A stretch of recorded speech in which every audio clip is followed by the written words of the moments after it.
దేశానికి స్వాతంత్ర్యం వచ్చి ఏళ్లు గడుస్తున్నాయి. కానీ అభివృద్ధి మాత్రం ఎక్కడ వేసిన గొంగళి అక్కడే అనే చందంగా మారింది. కొన్ని ప్రాంతాల్లో అయితే కనీస సౌకర్యాలు కల్పించడంలోనూ ప్రభుత్వం విఫలమైంది. ప్రజాప్రతినిధుల మాటలు కోటలు దాటుతున్నాయి, కానీ చేతలు మాత్రం గుమ్మం దాటడం లేదనే విమర్శలు వెల్లువెత్తుతున్నాయి.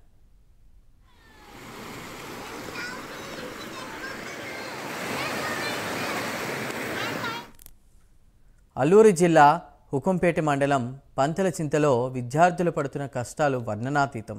గ్రామంలో స్కూల్ లేకపోవడంతో పక్కనే ఉన్న మల్లుమెట్ట గ్రామానికి చదువుకోవడానికి వెళుతున్నారు చిన్నారులు. అయితే ఆ గ్రామానికి సరైన రోడ్లు లేకపోవడంతో తమ ప్రాణాలను సైతం లెక్క చేయకుండా ప్రమాదకరంగా ప్రవహిస్తున్న వరద కాలువను దాటి పొలం గట్లపై వెళ్లాల్సిన పరిస్థితి ఏర్పడుతోంది. దీంతో కొంతమంది విద్యార్థులు బడి మధ్యలోనే మానేస్తున్నారు.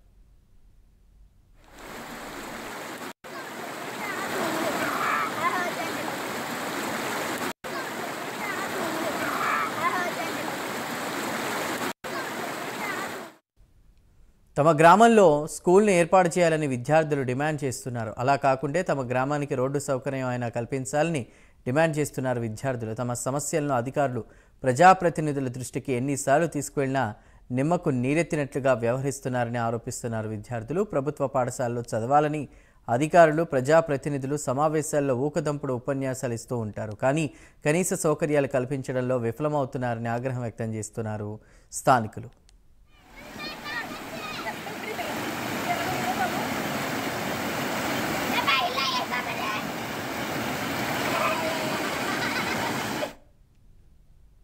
రాజకీయ పోరులో అభివృద్ధి అంగడైందని స్థానికులు విమర్శిస్తున్నారు. అభివృద్ధి పనుల విషయంలో ఎడ్డం అంటే తెడ్డం అనేలా మారిందంటున్నారు. స్కూలుకు వెళ్లాలంటే చిన్నారులు అవస్థలు పడుతున్నారని, ఇప్పటికైనా ఉన్నతాధికారులు ప్రజాప్రతినిధులు స్పందించి సమస్యను పరిష్కరించాలని కోరుతున్నారు విద్యార్థులు, వారి తల్లిదండ్రులు.